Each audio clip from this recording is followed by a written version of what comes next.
mi papel de interlocutora, Serena me pidió compartir esta reflexión que elaboró para compartir aquí con las compañeras de la mesa y con todos ustedes.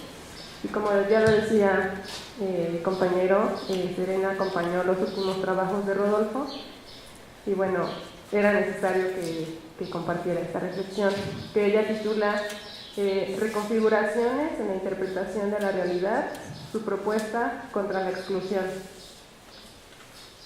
Decía Rodolfo Stavenhagen que un intelectual tiene que ser público y que no puede mantenerse al margen de los grandes problemas del mundo, de los grandes problemas nacionales, de los problemas sociales de la sociedad en la que uno vive. La trayectoria intelectual y política de Rodolfo es la de un hombre congruente con esa idea, que mantuvo no solo la convicción de hacer público el pensamiento, sino que hizo de la tarea intelectual una praxis comprometida con los pueblos con quienes trabajó toda su vida. Hacer una síntesis del legado intelectual de Rodolfo es una tarea que se erige prácticamente imposible. Más de medio siglo de investigación ardua y comprometida deja más pistas abiertas de las que una sola persona quizá podría llegar a seguir. Intentaré, sin embargo, plantear algunos puntos de este legado que me parecen particularmente pertinentes en el momento actual que vivimos en México, América Latina y el mundo, reflexión que acompañó siempre la obra de Rodolfo. Los que lo conocimos y compartimos su creación intelectual en el día a día, sabemos que sus textos reflejan su personalidad, su sencillez, su gratitud por la vida y la diversidad. Stavenhagen, en su trato cotidiano, ejercía ese humanismo del cual se habla en las aulas o en los centros de investigación y que pocos investigadores muestran en su trato con la gente, con las y los alumnos o con los campesinos e indígenas, con los menos favorecidos. Stavenhagen formó parte de una generación de intelectuales de ruptura, habiéndose formado en la tradición de la antropología indigenista, aquella que se proponía como meta la integración del indio a la nación, en colaboración con el Estado modernizador. Rodolfo fue de los primeros en enseñar los efectos negativos de dicha visión y las políticas derivadas estaban teniendo precisamente sobre los pueblos indígenas. Una de las primeras experiencias fuera del aula que Rodolfo tuvo en la comisión del Papaloapan como parte de un grupo de antropólogos cuya tarea era convencer a la población mazateca de dicha región de los beneficios que les traería eso que hoy llamaríamos el desplazamiento forzado por la construcción de una presa. La experiencia lo marcó profundamente y si la traigo hoy a colación es porque Rodolfo mismo mencionaba ese trabajo con suma frecuencia en ponencias, textos y conversaciones privadas, como si lo ahí vivido no dejara de rondar su cabeza. Muchos eran los profesionales y burócratas que, ligados a las instituciones del Estado de aquel entonces, participaron en proyectos similares, convencidos de ser parte de una marcha hacia el progreso. Lo que distinguió a Rodolfo y a otros cuantos de sus compañeros, algunos de los cuales están aquí presentes, es que a partir de su propia experiencia como agente del Estado, logró construir una crítica que fue más allá de una reflexión en el escritorio y comenzó a transformar, indiciosa pero radicalmente, la forma de hacer ciencias sociales, no solo en México, sino en América Latina y el mundo. Fue así, y a partir de los diálogos que sostuvo con intelectuales y luchadores sociales latinoamericanos y de diversas partes del mundo, sobre todo de los países colonizados,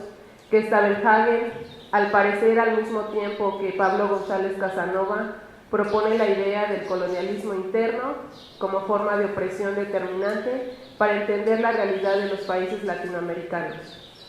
En sus 7 tesis equivocadas sobre América Latina, podemos leer un ejemplo de su teoría situada, ya que en su análisis no solo cuestiona las formas de la interpretación social de la realidad latinoamericana, sino que gesta su crítica desde la empatía con los grupos sociales que habían sido borrados de los proyectos nacionales y emancipatorios, en particular los grupos indígenas, como lo expresa en su sexta tesis, citándolo. La integración nacional en América Latina es producto del mestizaje. La falacia de esta tesis está en que el mestizaje biológico y cultural, proceso innegable en muchas partes de América Latina, no constituye en sí mismo una alteración de la estructura social vigente. Al igual que la tesis de la clase media, la del mestizaje atribuye a ciertos elementos de la población, definida arbitrariamente de acuerdo con criterios muy limitados, capacidades o características que no poseen o, si las tienen, son ajenas a criterios biológicos o culturales que sirvieron para definirlos. El pensamiento de Rodolfo no pierde vigencia hoy día, a pesar de que un sector importante de la academia parece empezar a considerarlo algo de modé. A pesar del boom que tuvieron los temas indígenas en la academia a partir del alzamiento del Ejército Zapatista de Liberación Nacional, más de 20 años después parece regresar la idea de que el estudio, y más aún la investigación comprometida de estas cuestiones, es algo del pasado, que interesa tan solo a unos pocos amantes de las antigüedades y románticos costumbristas. Lucha incansable por los derechos humanos de los pueblos indígenas que Rodolfo realizó, hoy es uno de los pilares de los movimientos sociales que han tomado como bandera el Convenio 169 de la OIT y la Declaración de los Derechos de los Pueblos Indígenas, aprobada en 2007 para defensa de los territorios indígenas y los recursos naturales. La participación de Stavenhagen en este fue crucial, así como su trabajo como relator especial para pueblos indígenas, que sirvió para visibilizar las condiciones de los pueblos y comunidades indígenas en el mundo. Este trabajo, a mi parecer, es el mayor ejemplo entre la construcción de un nuevo paradigma teórico que incluye un proceso de descolonización intelectual, política y económica, mediante la inclusión de una diversidad social y cultural. Su trabajo cruza todos los ámbitos de la ciencia social, discusiones sobre racismo, cuestiones agrarias, políticas y sociales y económicas, ya que siempre buscó demostrar las diferentes formas en que las perspectivas raciales condicionaban las perspectivas sobre el desarrollo y cómo estas perspectivas perpetúan y agudizan las desigualdades sociales. Stavenhagen, en su texto de Derecho Indígena y Derechos Humanos de 1988, señala que la violación de los derechos de las poblaciones indígenas en América Latina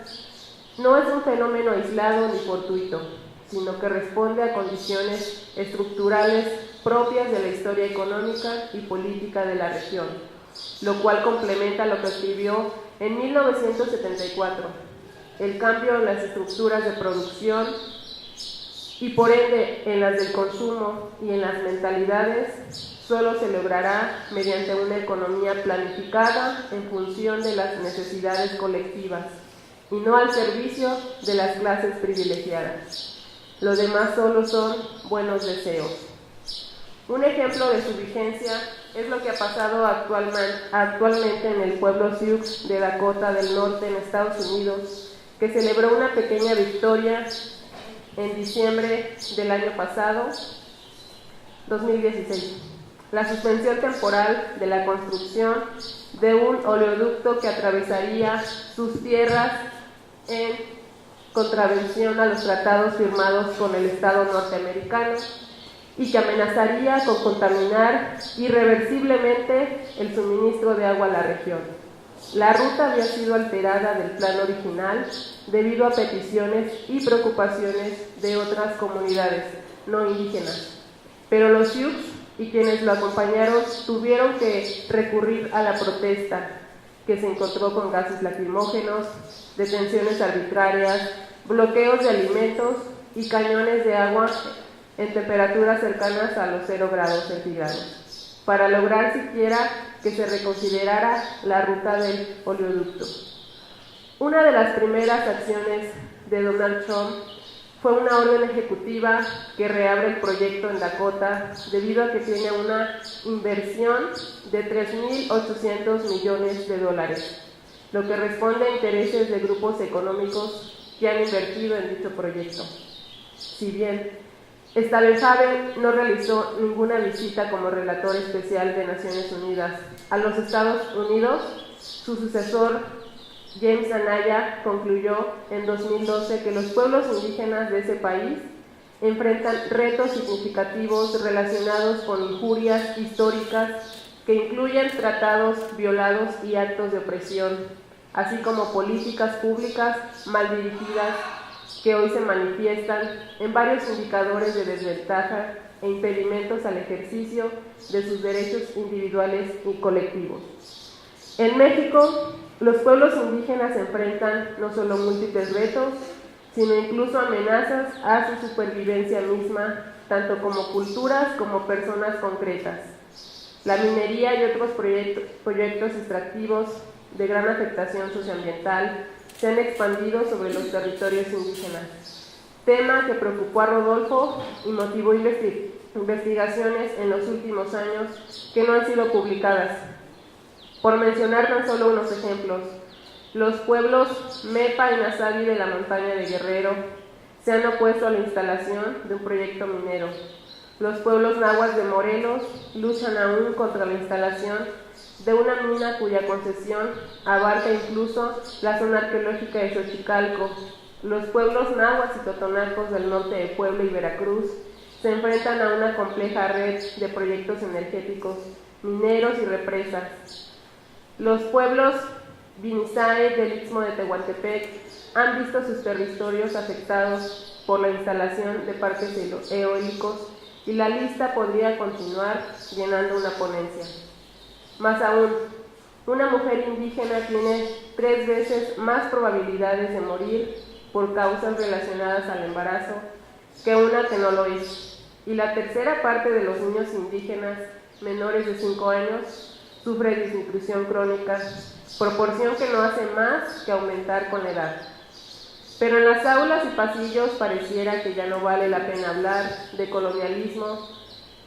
que neolatifundismo y explotación son solo fetiches ideológicos y no categorías que ayudan a entender la realidad, que los derechos humanos son preocupaciones propias de los activistas y no de la ciencia social. Para cerrar esta participación,